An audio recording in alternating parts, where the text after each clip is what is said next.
Hello everyone. तो आज की इस वीडियो में देखेंगे mayor's code of 1753 and the charter act. इससे पहले हमने मेयर कोड 1726 को भी देखा था। ठीक है, अगर आपको याद हो, अगर आपने नहीं देखी है उस वीडियो को तो आप उस वीडियो को पहले देखें, उसके बाद इस वीडियो को देखें। ठीक है, वो आपको यहाँ पर आई बटन का ऑप्शन दिखाई दे रहा है।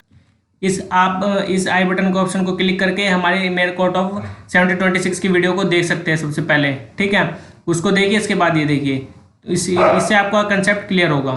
तो चलिए शुरू करते हैं अब हम mayor code of 1753 under charter act. ठीक है, जो चार्टर था, चार्टर एक्ट 1753, इसी के अकॉर्डिंग मेयर कोड को स्टैब्लिश किया गया था। ठीक है, इस वजह से इसका नाम ऐसे रखा है मैंने।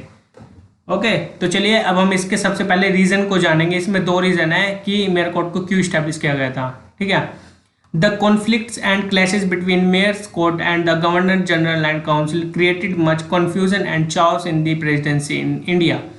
जो मतलब कि हमारे मेयर कोड ऑफ 1726 था, उसकी स्टैब्लिश होने के बाद में जो मेयर कोड थी और जो गवर्नर जनरल काउंसिल थी, उसके बीच में काफ़ी ज़्यादा कॉन्फ्लिक्ट्स अराइज हो गए, तो क्लैशेज अराइज हो गए थे। ठीक है, क्रिएट हो गए थे और उन पे ज़्यादा कन्फ्यूजन चाओस हो गए थे। किसमें? जो प्रेसिडेंसी थी, जो हमारी इंडिया की प्रेसिडेंसीज थी, कौन कौन सी थी? बॉम्बे, मद्रास, कलकत्ता। ठीक है, ये तीन प्रेसिडेंसी थी। इनमें जो मेयर कोड थी और जो गवर्नर जनरल काउंसिल थी, इनमें काफ़ी ज़्यादा कन्फ्यूजन चाओस, ठीक है, तो ये अराइज हो गए थे। ठीक है, therefore the company requested the British king to issue a fresh charter as to introduce suitable amendments in the earlier charter of 1726। तो इसीलिए कंपनी ने रिक्वेस्ट किया किससे? ब्रिटिश किंग से, जो कहाँ पर थी? इंग्लैंड में। ठीक है, उनसे रिक्वेस्ट किया ब्रिटिश किंग से, किस लिए? ताकि वो एक नया चार्टर इशू कर सके, फ्रेश चार्टर इशू कर सके, so as to introduce suitable amendments, ताकि जो चार्टर एक्ट ऑफ 1726 था उसमें चेंजेस आ सके। ठीक है, उसमें कुछ चेंजेस किए जा सके, ताकि सूटेबल अमेंडमेंट्स किए जा सके, उसमें इंट्रोड्यूस किए जा सके। तो इसी वजह से मैं आपको कहता हूँ कि पहले जो हमारा मेयर कोड ऑफ 1726 था, उसमें जो चार्टर ऑफ 1726 है, उसको आप अच्छे से उस वीडियो को देखिए। अभी मैंने आपको आई बटन ऑप्शन दिया था, उसको आप सबसे पहले देखिए, उसके बाद इस वीडियो को देखें। इससे आपका कंसेप्ट अच्छे से क्लियर होगा। ठीक है, तो चलिए अब हम ये हमारा पहला रीजन हो गया कंप्लीट। अब हम देखते हैं दूसरे रीजन को। Another reason was that in September 1746 Madras fell under the French occupation. जो दूसरा रीजन है, सितंबर 1746 को मद्रास का जो ऑक्यूपेशन था वो किसके अंडर में आ गया था? फ्रेंच के। ठीक है, जो अनदर कंट्री के थे, French. And due to it for merely 3 years, कितने समय तक? 3 साल, केवल only 3 years. The Madras corporation which was establish under the charter of 1726। जो मद्रास कॉर्पोरेशन थी which was establish under the charter of 1726, जो मद्रास कॉर्पोरेशन थी उसको चार्टर ऑफ 1726 के अंडर में इस्टेब्लिश किया गया था, सीज टू फंक्शन, और उसके फंक्शन को सीज कर दिया गया था। ठीक है, इसके फंक्शन को सीज कर दिया गया, तो इसी वजह से therefore the company needed a fresh charter from British crown. तो इसी वजह से कंपनी को जरूरत पड़ी कि फ्रेश चार्टर इशू किया जा सके फ्रॉम ब्रिटिश क्राउन से रिक्वेस्ट करके। ठीक है, तो ये दो रीजन थे, इस वजह से मेयर कोड को इस्टेब्लिश 1753 में चार्टर ला करके मेयर कोड को के अंदर चेंजेस लाए गए थे। ठीक है, तो ये हमारे दो रीजन हो गए। अब हम चलते हैं अपने फीचर्स में, इनके फीचर्स क्या आते हैं। तो अब हम इसके फीचर्स को जानेंगे। फीचर, इसके पहला फीचर है revival of the mayor code with the modification. तो इसके पहले फीचर में यही था कि जो मेयर कोड थे उसके अंदर उसको दोबारा जिंदा किया गया है। ठीक है, तो जो मेयर कोड थे उसके अंदर कुछ मॉडिफिकेशन किए गए थे, तो इसका मतलब पहले फीचर में यही है। तो देखते हैं इसके अंदर, the British king George second granted a new royal charter in 1753 for the presidencies of Bombay, Madras and Calcutta. जो ब्रिटिश किंग जॉर्ज सेकंड थे इंग्लैंड के, उन्होंने ग्रांट किया था एक new royal charter in 1753 for the presidency of Bombay, Madras and Calcutta के लिए इन्होंने 1753 में न्यू रॉयल चार्टर ग्रांट किया था। ठीक है, the corporation of Madras which cease to function because of French occupation was revived again. जो मद्रास में जो कॉर्पोरेशन थी उसको जो सीज किए गए थे उसके फंक्शन को, ठीक है, और उसके जो फ्रेंच ऑक्यूपेशन थे उन्होंने उसको रिवाइव कर देगा अगेन। ठीक है, उसको दोबारा रिवाइव कर देगा, तो उसको दोबारा जिंदा कर देगा था, इसका मतलब ये है। ठीक है, तो इसमें यही था, जैसे हमने अभी ऊपर देखा था, यहाँ पर पर जिस तरह से फ्रेंच ऑक्यूपेशन था उसको मतलब कि, और यहाँ पर जो मद्रास कॉर्पोरेशन थी उसको सीज कर दिया गया था उसके फंक्शन को। तो यहाँ पर उसको रिवाइव कर दिया गया था दोबारा इस पहले फर्स्ट फीचर में, ठीक है, under the mayor code of 1753। 1753 ये एक चार्टर है, ठीक है। चार्टर के अकॉर्डिंग इसको चार्टर को लाकर फिर मेयर कोड को स्टैब्लिश किया गया था, ठीक है। तो हमारा फर्स्ट फीचर हो गया। अब हम चलते हैं अपने सेकंड फीचर में। Mayor codes were subordinate to the governor and council. मतलब कि जो मेयर कोड थी वो सबॉर्डिनेट थी किसके, गवर्नर एंड काउंसिल। मतलब कि अब सुप्रीम पावर अब कौन थी, अब गवर्नर एंड काउंसिल, किसमें, प्रेसिडेंसीज में, ठीक है। तो पावर सबसे ज़्यादा किसको दे दी गई, गवर्नर एंड काउंसिल को, under the charter act of 1753। In order to end the restraint relations between the mayor's court and the governor and council, the charter of 1753 brought the operation of each presidency under the control of council by changing the mode of appointment of mayor and the alderman। मतलब कि जो governor and council थी अब उसको supreme power कर दिया गया था। अब वो सबऑर्डिनेट हो गई थी कि इसके अंडर में कौन, मेयर कोर्ट। अब सबऑर्डिनेट थी, अब कोई भी अगर कोई भी ऑर्डर देना है, ठीक है, अगर कोई भी डिसीजन करना है तो उसको परमिशन लेनी होती थी गवर्नर एंड काउंसिल से, ठीक है, क्योंकि अब उसके वो सबऑर्डिनेट हो गई थी मेयर कोर्ट। किसके सबऑर्डिनेट हो गए थे, मेयर कोर्ट, गवर्नर काउंसिल के।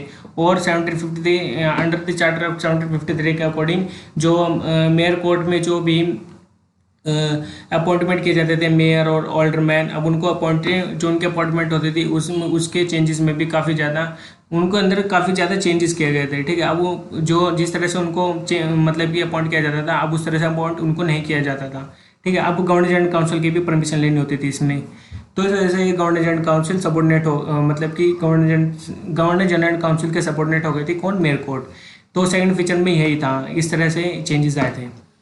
और थर्ड फीचर में देखते हैं अब हम इसके natives were to be govern by their own laws. जो नेटिव्स थे, जो रहने वाले थे वहाँ के प्रेसिडेंसीज में, तो उनके जो लॉज थे उनको गवर्न किया गया था, ठीक है, इस चार्टर के according 1750 under the charter of 1753, ठीक है। तो देखते हैं इसमें क्या था। The charter of 1753 provided that the mayor's court were not to try civil action between natives, such actions being left to be decided by the natives themselves.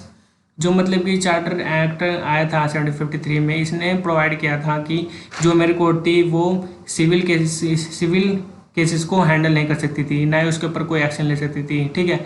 Native such action being left to be decide by the natives themselves, ठीक है। तो अब इससे ये power छीन ली गई थी। लेकिन इसमें एक प्रोवाइजो भी है। इसका प्रोवाइजो क्या है, ये रहा सेकंड पॉइंट में, the mayor's court could be decide only those cases of the natives in which both the parties consented to accept the jurisdiction and decision of the court. इसमें जो अगर सिविल केस आता है कोई भी, अगर जो सिविल केस में दोनों पार्टी है, प्लेंटिफ एंड डिफेंडेंट, अगर दोनों की कंसेंट है कि हाँ मुझे यहाँ पर जो मेयर कोर्ट है इस मेयर कोर्ट में अपना केस चलाना है, ठीक है, अगर दोनों कंसेंट देते हैं तो फिर जाकर मेयर कोर्ट इस केस को, सिविल केसेस को डिस्कस कर सकता है, ठीक है, उसके ऊपर कोई भी एक्शन ले सकता है और डिसीजन सुना भी सकता है, ठीक है।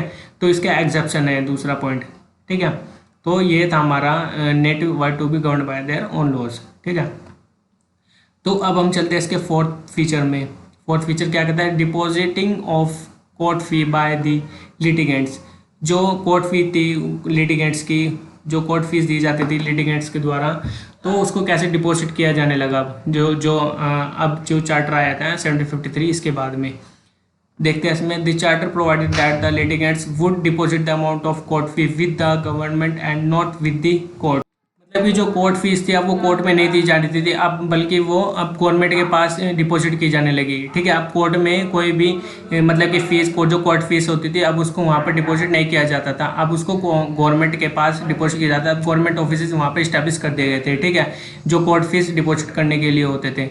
This was intended to case the burden of courts. तो इस तरह से जो कोर्ट थी उसके ऊपर से कुछ बर्डन कम कर दिया गया था, जिससे कोर्ट फीस का, जिससे अब जो गवर्नमेंट का फंक्शन था उसके पास चला गया था, ठीक है, कोर्ट फीस का। तो इस तरह से चेंजेस हुए थे फोर्थ फीचर में। अब हम चलते हैं अपने फिफ्थ फीचर में। फिफ्थ फीचर क्या कहता है, establishment of the court of request. मतलब कि जो कोर्ट ऑफ रिक्वेस्ट है उसको कैसे इस्टेब्लिश किया गया था, उसमें क्या था, ठीक है। अब हम इसके ऑब्जेक्टिव के बारे में जानेंगे और इसका क्या ऑब्जेक्टिव था, इसको क्या कंपोजिशन था। The charter of 1753 established a new court called court of request in each presidency town to decide the civil cases of up to 5 pagodas। मतलब कि जो चार्टर ऑफ 1750 था इसने इस्टेब्लिश किया था एक new court called court of request, जिसको कहा जाता था कोर्ट ऑफ रिक्वेस्ट, ठीक है। इन एज प्रेसिडेंसी, जो हर एक प्रेसिडेंसी में इस्टेब्लिश किया गया था। टाउन टू मतलब कि प्रेसिडेंसी टाउन थे, ठीक है, उसमें इस्टेब्लिश किया गया था हर एक प्रेसिडेंसी में court of request to decide the civil cases up to 5 pagoda, जो मतलब कि डिसाइड करती थी 5 पैगोडा तक, ठीक है। तो ये सिविल केसेस को डिस्कस करती थी, सिर्फ ये क्रिमिनल केसेस को डिस्कस नहीं करती थी, 5 पैगोडास तक सिविल केसेस को डिस्कस करते थे, ठीक है। और इसके नेक्स्ट पॉइंट में कहा गया है कि the civil cases exceeding the value of 5 pagodas were to be decided by the mayor's court. अगर जो 5 पैगोडा से एक्सीड कर जाते हैं तो फिर 5 पैगोडा से एक्सीड करने के बाद वो केसेस जाते थे मेयर कोर्ट के पास, ठीक है। मेयर कोर्ट डिसाइड करती थी। और जिस तरह से हमने ऊपर देखा है कि मतलब कि पार्टीज जो प्लेंटिफ और डिफेंडेंट है उनकी कंसेंट होनी चाहिए, तब जाकर मेयर कोर्ट के पास जाते थे, नहीं तो ये हैंडल नहीं कर सकती थी सिविल केसेस को, ठीक है। तो ये था इसमें इस्टेब्लिशमेंट कोर्ट ऑफ रिक्वेस्ट में। और अब हम कोर्ट ऑफ रिक्वेस्ट के ऑब्जेक्टिव को देखते हैं। ऑब्जेक्टिव क्या था? It objective was to provide cheap and quick justice. मतलब कि जो कोर्ट ऑफ रिकॉर्ड था, कोर्ट ऑफ रिक्वेस्ट था, कोर्ट ऑफ रिक्वेस्ट का मतलब ये ऑब्जेक्टिव था कि जो जस्टिस है वो क्विक हो और चीप हो, ठीक है, मतलब कि सस्ता हो और जल्द से जल्द उसको जस्टिस मिल सके, न्याय मिल सके, ठीक है। तो इसका ऑब्जेक्टिव यही था। अब हम इसके कोर्ट ऑफ रिक्वेस्ट के कंपोजिशन को जानेंगे, ठीक है। It consisted of commissioner varying from 8 to 24 in number. मतलब कि जो इसका कंपोजिशन था, इसमें कमिश्नर वेरिंग करते थे 8 to 24, मतलब कि 8 से लेकर 24 तक, मतलब कि हर एक प्रेसिडेंसीज में मतलब कि अपॉइंट किए जाते थे जो कोर्ट ऑफ रिकॉर्ड, मतलब कि कोर्ट ऑफ रिक्वेस्ट थी, उसको उसके अंदर हर एक कोर्ट ऑफ रिक्वेस्ट के अंदर 8 से लेकर 24 तक मतलब कि उसमें कमिश्नर होते थे। Half of they were to be retire every year, मतलब कि जो हाफ, जैसे कि हर एक किसी कोर्ट ऑफ रिक्वेस्ट में 8 होते थे तो किसी में 24, किसी में 8 से 24 के बीच में जैसे 15 हो गए, तो उनके हाफ कैसे हो गए? जैसे कि 15 मतलब कि 8 हो गए, जैसे उसमें 4, मतलब कि एक साल में एक मेंबर, मतलब कि उनकी पीरियड होता है 2 साल मान लीजिए, ठीक है। एवरी ईयर मतलब कि हाफ मेंबर रिटायर होते थे ना, तो उसका 2 साल का पीरियड हो गया एक मेंबर का, ठीक है। तो इसे आप कैलकुलेट कर सकते हैं, ठीक है। तो इसका कंपोजिशन ऑब्जेक्टिव हमने देख लिया कोर्ट ऑफ रिक्वेस्ट का। अब हम चलते हैं अपने judicial arrangement under the charter of 1753 के। इसका जुडिशियल अरेंजमेंट क्या था, ठीक है, अंडर द चार्टर ऑफ 1753। अब इसके जुडिशियल अरेंजमेंट को जानेंगे। The following courts were established under the charter of 1753 for the administration of justice in the presidency. मतलब कि जो प्रेसिडेंसीज में एडमिनिस्ट्रेशन ऑफ जस्टिस था उसके अंदर अकॉर्डिंग टू चार्टर ऑफ 1753 उसमें एस्टैब्लिश किया गया था। तो उसका क्या अरेंजमेंट था, तो उसको देखते हैं अब हम। फर्स्ट है court of request. Court of request जो हमने ऊपर देखा है which was to decide summarily the petty civil cases up to 5 pagodas. मतलब कि जो पेटी सिविल केसेस है उसको मतलब कि उसको डिसाइड करती थी समरीली, मतलब जो छोटे मोटे केस होते थे, छोटे केसेस होते थे civil cases up to 5 pagodas, मतलब 5 पैगोडास तक जिसकी वैल्यू होती थी, ठीक है। तो कोर्ट ऑफ रिक्वेस्ट हमने ऊपर भी देखा है। और mayor court, this court was judicial to hear the civil cases involving sum exceeding 5 pagodas. मतलब कि अगर 5 पैगोडास से एक्सीड कर जाते हैं यहाँ पर, जैसे हमने कोर्ट ऑफ रिक्वेस्ट में बताया, तो फिर मतलब कि कोर्ट ऑफ रिक्वेस्ट उसका जुडिशन आ जाता है, ठीक है, कोर्ट ऑफ मेयर कोर्ट का, ठीक है। तो उसका जुडिशन आने के बाद ये सिविल केसेस को हैंडल करती है और सुनती है। लेकिन मेयर कोर्ट हमेशा सिविल केसेस को सुनती है, इस बात का ध्यान रखना, ठीक है, इसमें under the charter of 1753।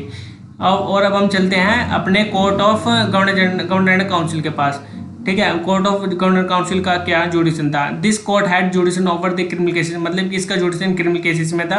It was also empowered to hear the appeal from the mayor court. जो और ये इसके पास इसको ये एम्पावर्ड किया गया था कि जो मेयर कोर्ट है उसकी भी अपील इसके पास आ सकती है गवर्नर एंड काउंसिल के पास, ठीक है। तो इसका मतलब ये सिविल और क्रिमिनल केसेस दोनों को हैंडल कर सकता है। अगर मेयर कोर्ट के पास अगर कोई भी केस आता है, सिविल केसेस आते थे इसके पास मेयर कोर्ट के पास, तो जैसे इसकी अपील यहाँ पर जा सकते हैं। तो फिर इसके पास कौन कौन सी पावर हो गई? एक तो क्रिमिनल केसेस को डिस्कस कर सकती थी पहले ये, और अब ये सिविल केसेस को डिस्कस, तो मतलब इसके पास दोनों केस डिस्कस कर सकती है, ठीक है। इसके पास ये जुडिशन है। अब हम देखते हैं अपने डी पॉइंट में the court of king and council, ठीक है। तो किंग एंड काउंसिल का जो कोर्ट है उसका क्या जुडिशन थी, उसको क्या एम्पावर्ड किया गया था? The king and council in England, जो किंग एंड काउंसिल थे वो इंग्लैंड में थी, was empowered to hear the appeals from the court of governor council. जो इसको ये एम्पावर्ड किया गया था इस चार्टर के अकॉर्डिंग कि ये सुन सकती है अपील्स जो भी गवर्नर काउंसिल के पास मतलब कि गवर्नर जनरल काउंसिल के पास से इसके पास अपील जा सकती थी, ठीक है, किंग इन काउंसिल में। In all the civil cases, मतलब कि कोई सभी civil cases involving a sum of 1000 pagodas or more, अगर केस सिविल केसेज 1000 पैगोडा से एक्सीड भी कर जाते तो भी इसके पास जाते थे किंग काउंसिल में। और क्रिमिनल केसेस भी, तो governor general council criminal cases को हैंडल करती थी, तो अब इसकी अपील तो इसके पास ही जाएगी, तो ये क्रिमिनल केसेस को भी हैंडल कर सकती है, ठीक है। तो कोर्ट ऑफ किंग काउंसिल ये सुप्रीम पावर हो गई अंडर द चार्टर ऑफ 1753। तो यही था हमारा, ठीक है। अब हम देखते हैं इसके डिफेक्ट क्या आते हैं चार्टर के। The judicial system introduced by the charter of 1753 suffered various defects which are noted below. Judicial system था जो अंडर द चार्टर ऑफ 1753, इसमें काफ़ी ज़्यादा वेरियस डिफेक्ट्स हैं जो नीचे दिए गए हैं, ठीक है। अब हम इनके नीचे सभी 8 डिफेक्ट्स को जानेंगे। फर्स्ट है अपॉइंटमेंट ऑफ कंपनी सर्वेंट, जो कंपनीज के सर्वेंट्स थे उनको अपॉइंट किया गया था। कैसा अपॉइंटमेंट था, मतलब कहाँ पर अपॉइंट किया गया था, देखते हैं। The mayor courts of each presidency consisted the companies servants who were appointed by governor council. मतलब कि जो मेयर कोर्ट थी उसको हर एक प्रेसिडेंसी में अपॉइंट किया गया था, कलकत्ता मद्रास एंड कलकत्ता मद्रास एंड बॉम्बे में, ठीक है। जो प्रेसिडेंसी थी इसमें मेयर कोर्ट मतलब कि स्टैब्लिश किया गया था। और इसमें जो इसमें कंपनी के मेंबर्स भी कंसिस्ट करते थे। इसमें कंपनी के जो सर्वेंट थे इसके अंदर ये भी थे जो अपॉइंट किए जाते थे by the governor and council के द्वारा, ठीक है। The court lost all it's independence, इस वजह से कोर्ट की जो इंडिपेंडेंस थी, ठीक है, इसकी इंडिपेंडेंस लॉस्ट हो चुकी थी क्योंकि कंपनी के सर्वेंट आ गए थे। देखते हैं इसको कैसे, मैं बताऊंगा अभी। And could no longer remain impartial in cases where the company was one of the parties to the suit. देखिए इस पॉइंट में कहा गया है कि अगर 2 पार्टी है जैसे, ठीक है, अब इसमें कंपनी के सर्वेंट्स अपॉइंट किए गए थे बाय द गवर्नर काउंसिल। तो अगर 2 पार्टी है, एक कंपनी होगी, ठीक है, कंपनी के अगेंस्ट में अगर किसी पर्सन ने सूट फाइल किया है तो फिर जो कंपनी है, कंपनी के सर्वेंट्स आ जाते हैं जो अपॉइंट किया गया मेयर कोर्ट में। तो इस वजह से यहाँ पर जो कोर्ट की इंडिपेंडेंस है उसको ख़त्म किया गया, क्योंकि यहाँ पर जो कंपनी के सर्वेंट है अब वो मतलब कि यहाँ पर पार्शलिटी क्रिएट हो गई, ठीक है। पार्शलिटी क्रिएट हो गई ना, तो यहाँ पर बायसनेस हो गई, तो इस वजह से यहाँ पर जजमेंट भी अच्छे से नहीं दिया जा सकते थे, ठीक है। क्योंकि यहाँ पर कंपनी के सर्वेंट्स है, क्योंकि वो अपनी कंपनी के फेवर में हमेशा जाएंगे, उनके अगेंस्ट में तो जाएंगे नहीं। इस वजह से यहाँ पर ये डिफेक्ट था इसका पहला, ठीक है। अब हम देखते हैं इसके सेकंड डिफेक्ट क्या था, ओवरबर्डनिंग ऑफ द पावर्स, मतलब कि जो पावर्स की ज़्यादा ओवरबर्डन हो गया था। अब हम देखते हैं इसके ऊपर किसके ऊपर ओवरबर्डन हुआ था। The governor council had jurisdiction over civil as well as criminal cases, they were also the executive heads. देखिए जो गवर्नर एंड काउंसिल थी उसको काफ़ी ज़्यादा जुडिक्शन दे दी गई थी। एक तो सिविल और क्रिमिनल केसेस, ठीक है, उसको सिविल और क्रिमिनल केसेस को हैंडल करने का उसको एम्पावर्ड कर दिया गया था इस चार्टर के according, charter under the charter of 1753।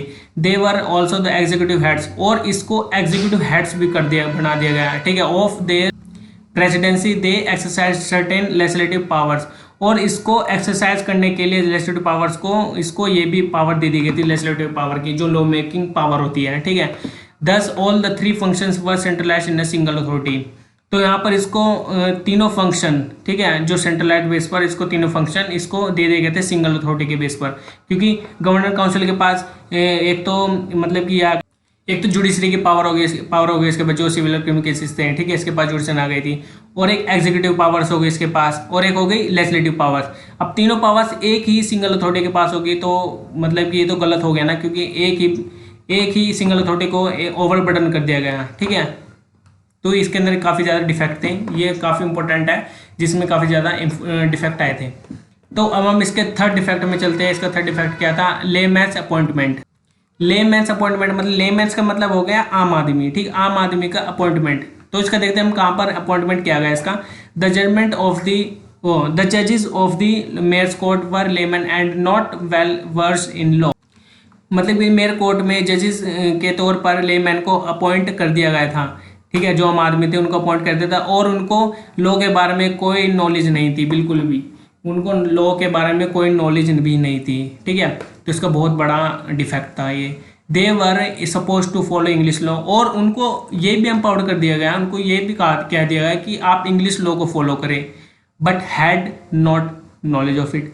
और उनको कोई नॉलेज ही नहीं थी, अपने इंडिया की नॉलेज नहीं थी उनको लॉ की, तो फिर इंग्लिश लॉ की उनको कैसे नॉलेज हो सकती है और वह कैसे अपने जजमेंट देंगे। ठीक है, इसमें काफ़ी ज़्यादा डिफेक्ट आ गए थे। In absence of law reporting in India the complicated cases had to be refer to English for opinion. मतलब कि अगर इसमें ये कहा गया है कि अगर लॉ रिपोर्टिंग एब्सेंस होती है तो फिर तो जो कॉम्प्लिकेटेड केसेस होते हैं तो उसको रेफर किया जाता है कहाँ पर, इंग्लैंड में, फॉर ओपिनियन। ठीक है, ओपिनियन के लिए। The cause difficult and delay in disposal of, जिससे कि केसेस में काफ़ी ज़्यादा डिफिकल्टीज और डिले होती थी। ठीक है, इसमें काफ़ी ज़्यादा डिफिकल्टीज आती थी, इससे डिले भी होता था case.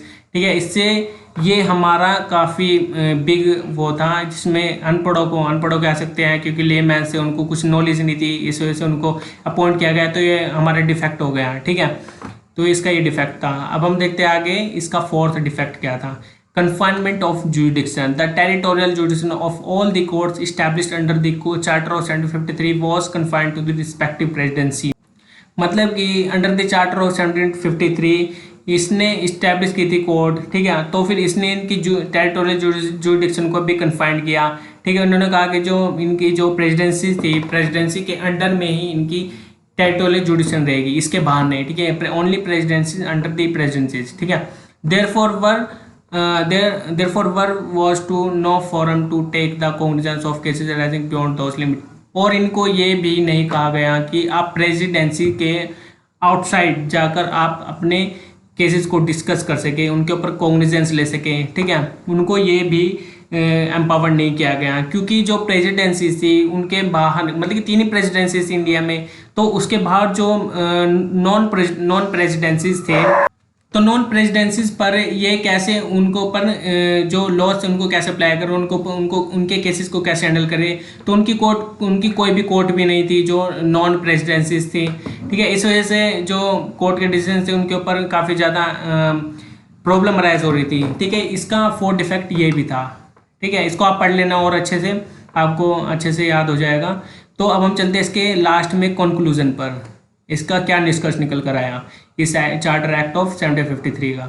In spite of this defects in the judicial scheme introduced by the charter of 1753, मतलब कि जो इंट्रोड्यूस किया गया था चार्टर ऑफ 1753, इसमें जो डिफेक्ट्स है, इसमें काफ़ी ज़्यादा डिफेक्ट्स आए थे। कैसे, ए beginning was made for the establishment of uniform judicial system in the company settlement on the basis of English law. मतलब कि जो यूनिफॉर्म जुडिशियल सिस्टम था इंडिया में इस्टेब्लिश किया गया था, उसके अंदर शुरू में ही मतलब कि उनके जो कंपनीज के सेटलमेंट थे उनके बेसिस पर उनको इंग्लिश लॉ के बेसिस पर जुडिशियल सिस्टम को यूनिफॉर्म किया गया था। ठीक है, तो इस वजह से इसमें डिफेक्ट आ गए थे, क्योंकि इंग्लिश लॉ मतलब कि जो हमने देखा था ऊपर, जो लेमैन्स को अपॉइंट किया गया था मेयर कोर्ट में जजेस के तौर पर, तो उनको कोई नॉलेज तो थी नहीं अपने लॉ की भी, तो फिर इंग्लिश लॉ को कैसे अप्लाई कर सकते हैं, उनको नॉलेज तो होगी नहीं इंग्लिश लॉ की भी। ठीक है, तो इस वजह से कंक्लूजन निकल के आया कि इसमें काफ़ी ज़्यादा डिफेक्ट थे। और सेकंड पॉइंट में कहा गया इन 1774 the mayor court of Calcutta was replaced by the supreme court of judicature. जो मतलब 1774 में मेयर कोर्ट ऑफ कलकत्ता थी, कलकत्ता में जो मेयर कोर्ट थी उसको रिप्लेस कर दिया गया किसमें, सुप्रीम कोर्ट ऑफ जुडिकेचर में। हमने पहले भी इस पर वीडियो बनाई है, अगर आपने नहीं देखे तो आप उसको देख सकते हैं हमारी प्लेलिस्ट की लिस्ट में जाकर के। ठीक है, mayor court at Bombay and Madras. ठीक है, तो यहाँ पर कलकत्ता को सुप्रीम कोर्ट ऑफ जुडिकेचर बना दिया गया 1774 में, और जो Bombay and Madras mayor court थी उनको रिप्लेस कर दिया गया रिकॉर्डर्स ऑफ कोर्ट इन 1790। मतलब कि 1790 में इनको रिकॉर्डर्स कोर्ट बना दिया गया बॉम्बे एंड मद्रास की मेयर कोर्ट को bye the charter issued by the king George third. मतलब कि चार्टर इशू किया गया 1790 में किसके द्वारा, किंग जॉर्ज थर्ड। ठीक है, किंग जॉर्ज थर्ड के द्वारा चार्टर इशू किया गया, जिससे ये मतलब कि रिप्लेस कर देगा रिकॉर्ड्स कोर्ट के अंदर। कौन सी, mayor court of Bombay and Calcutta. तो इसका कंक्लूजन यही निकल कर आया था, इसके कंक्लूजन में यही था। आप इसके सभी स्क्रीनशॉट ले लेना, सभी उसके जितने भी अभी तक मैंने आपको नोट्स प्रोवाइड किए हैं, इन सभी के नोट्स के स्क्रीनशॉट लेकर आप इसको एक बार पढ़ लेना वीडियो देखने के बाद, जिससे आपको कॉन्सेप्ट क्लियर हो जाएगा। ठीक है, तो अब हम मिलते हैं अपनी नेक्स्ट वीडियो में। ठीक है, अब हम नेक्स्ट वीडियो में एडवोकेट एक्ट 1960 को देखेंगे। ठीक है, तो अब हम मिलते हैं नेक्स्ट वीडियो में। Bye bye.